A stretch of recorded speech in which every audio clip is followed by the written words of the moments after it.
Chelsea Football Club Fabrizio Romano comes out and says in the next few days we will know what striker we're going to be chasing. Šeško, Ekitike and Delap. Everybody wants to manifest Gyökeres and Osimhen. Osimhen's on his way to Saudi, and Gyökeres, well, he's on the list apparently, but we're hearing no reports. And furthermore, we've signed a striker. Yes, Chelsea Football Club have signed a striker. It's not for this year, it's for next year. Reports coming from Fabrizio Romano and L'Equipe, and I'm not going to lie to you, a lot of you are going to be upset. Whilst we're chasing a striker, Manchester City are moving in on Tjani Rinders and Ryan Cherki. For those of you that don't know, I adore Ryan Cherki. He is everything I love to watch in football. However, it looks like he's set to be going to Manchester City. We're going to talk about it. We're also going to preview Real Betis versus Chelsea Football Club in the Conference League final.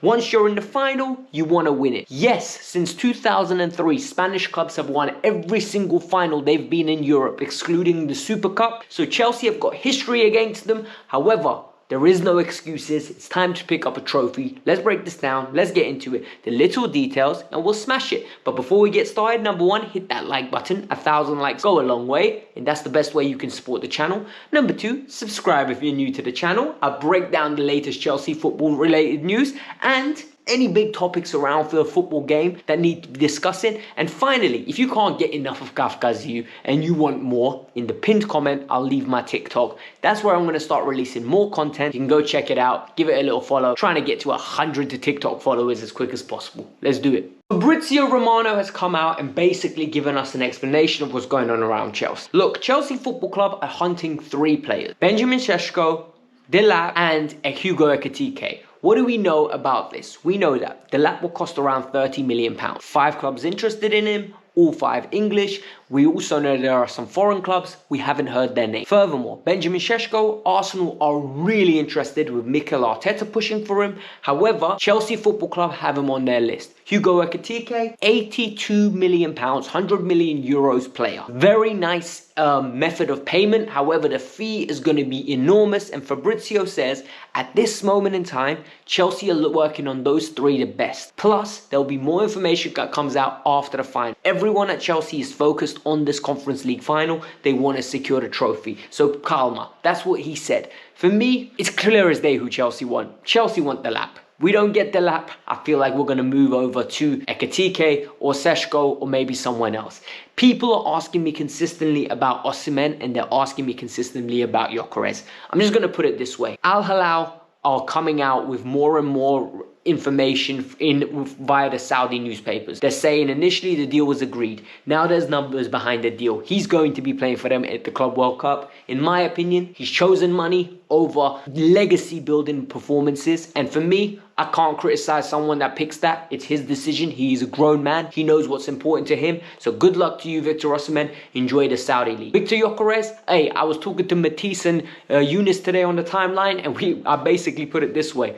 They're not on the list. The only way Gyökeres has been on the list for Chelsea Football Club is because I've been manifesting it. Literally, I've been saying, please bring it up, please bring it up. And fan traction, no reputable source has linked us to him. Fabrizio's not saying nothing. Owenstein's not saying nothing. Simon Johnston's not saying nothing. I think it's time we accept it. We're not getting Gyökeres. He's going to Arsenal if he's moving to anywhere. When it comes to strikers, Nicholas Jackson is the current striker Chelsea have. Nkunku doesn't count, Guiu doesn't count, and Chelsea apparently have secured a new one, and the deal is going to be done in 2026 for Emmanuel Omega. Personally, you lot know my thoughts. If you don't, let me summarize it quick. Good player, very raw, progressed in the last 2 years that I've seen in Strasbourg is very impressive, not ready for Chelsea. So what has happened? What's the news? According to Fabrizio Romano and Santi from L'Equipe, it looks like Emmanuel Omega has agreed a deal with Strasbourg to re-sign. However, he will be joining Chelsea next year till 2031. What does that mean? It means that Chelsea Football Club are basically keeping him there the way they did with Sarr, and then next year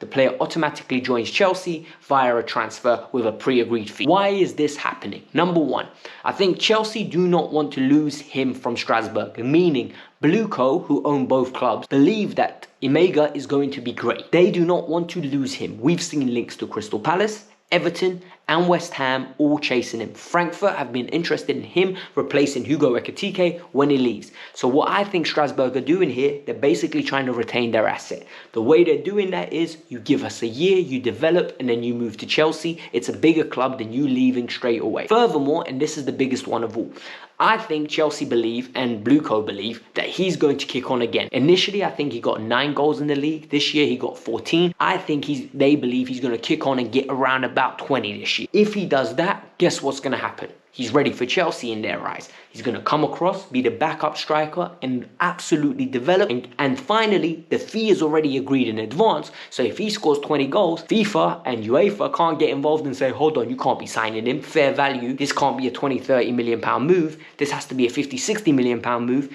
I feel like they're trying to get ahead of the gun. I respect it. This is a way around the books. Clearly, this is what they're going to be doing now. For those of you wondering why they need to do this, because when we sold Diego Moreira, it was for 7 million euros. Now the players kicked on. We got investigated for that.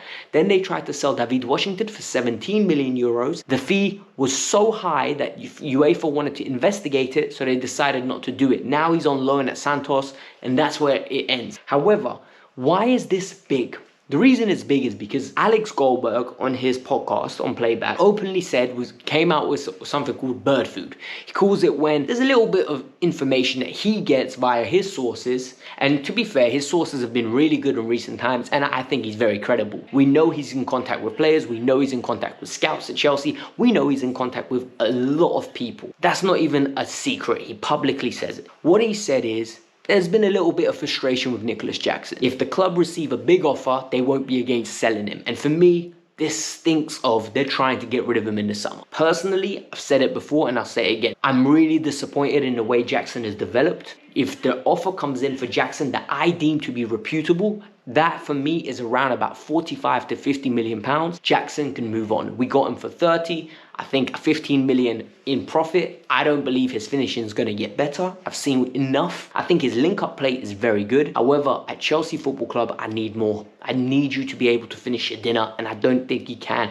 So if we get a 50 million bid, I would sell him on. And this actually makes sense in the concept that Mega's going to come in and most probably be the backup, and they're going to try get rid of Jackson. However, in the comments below, let me know, are you disappointed with this move? Are you interested in this move? Or do you not care because it's about next year, not this year? Genuine question. A little bit of Manchester City news because it impacts Chelsea Football Club. Look, Tjani Rinders and Ryan Cherki look both set to be joining Manchester City. So what do we know? Fabrizio said Tjani Rinders and Manchester City have been in conversations. They've agreed personal terms, and it looks like AC Milan and Tjani Rinders are ready to part ways. They didn't get European football. Manchester City want him. What do I think of this deal?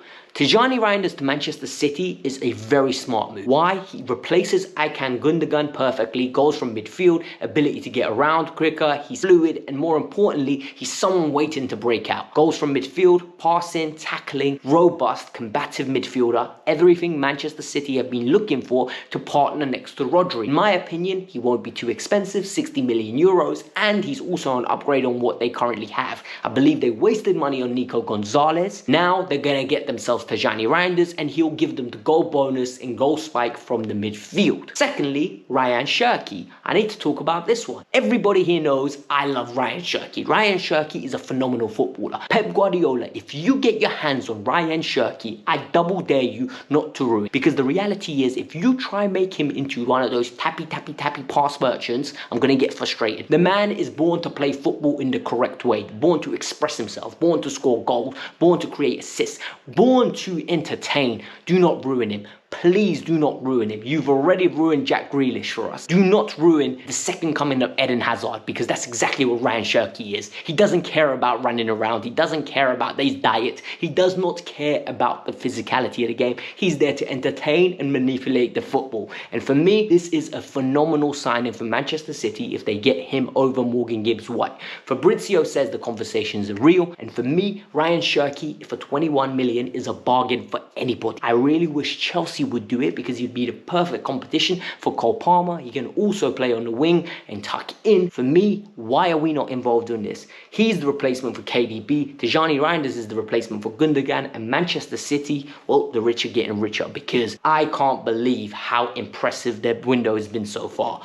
What's your thoughts? Let me know. Real Betis versus Chelsea, and I think this is one of those things where we need to be realistic, we need to be honest. Tomorrow we go in as the favourite. Chelsea Football Club by name, Chelsea Football Club by standards, Chelsea Football Club by heritage are the favourite. However, this is a young team. We've already seen them on one occasion in a final and one sort of iteration, and we bottled it. We really did. We played against the Liverpool, a weakened Liverpool side, and we could not control the game. Pochettino came out and said some of the players didn't even sleep properly. Genuinely, they couldn't even sleep properly before the game. That's how nervous they have been. For me, this is now where they step up and be men. They need to grow up. They've already achieved something by making the top 4. A lot of these players have not played in the Champions League. I've said this before, I'm going to reiterate this again. They have not played in the Champions League. Spanish teams are known to be absolutely amazing in finals. What am I here saying? I'm saying here Chelsea need to step up, be counted and win. What's the team I would go with? Personally, we know that Jurgensen is playing. I believe he deserves to play. Let him get that start. Back 4, simple. It picks itself. Cucurella, Levi Colwill. I think Trevor Chalobah has to play in this one. I think his acceleration, the fact that we're going to have a higher line, he needs to be on the pitch. Right back, Reece James. I don't care if he played the other day. This is a final. He needs to step up, win the game, take him off, and bring Joshua Chempong on, give him the minutes. In the midfield, Enzo and Caicedo. Enzo and Caicedo will most probably be starting the game. I don't think Keenan Dewsbury-Hall gets the opportunity, even though he's done the whole run. I'll be very annoyed if I do not see Enzo and Caicedo. Number 10, it will be Cole Palmer. I don't even think it's a negotiation. And this is where it becomes interesting, because this is where it gets a little bit spicy, in my opinion. I think number 9, Nico gets the chance. Nico has got a huge opportunity to prove a lot of people wrong. I think there's a big segment of the Chelsea fan base that has had enough of it. They really have. That red card was really dampening on his career at Chelsea, and people have got annoyed at him and they're ready to cut their ties. A winning goal in the Conference League final, go into the Club World Cup, score a couple of goals, and that really could change the perception of what you are for Chelsea Football Club. I think he needs to stop. For me personally, I would go with Noni Madueke on the right. And on the left, I would go with Pedro Neto. However, I wouldn't be surprised if they flip it. I think Noni Madueke was a constant threat against Nottingham Forest. His ability to carry the ball and take shots, it will be interesting. On the other side, I can imagine Neto causing a lot of problems with his pace. I don't want to see Jadon Sancho. Tariq George, I'm sorry, you've had your opportunities, you've done well for us. I don't think you're as good as the other two. Your time will come one day, hopefully. That is my prediction. Do I predict we will win? I think we do win. I think it's going to be tight. I think it's going to be sticky. I think it's going to be ugly. I think we get it done in extra time. Genuinely, that's what I think is going to happen. I don't think it's going to be the comfortable night that everyone thinks it's going to be. I think it's 1-1 in normal time and we win it 2-1 in extra time. No penalty shootout, and it is what it is. Listen, in the comments below, let me know your thoughts. Hit the like button, subscribe to the channel, and like I said, in the pinned comment is the TikTok. Go follow me there. That's where the new content is going to be coming in clip form. Let's go.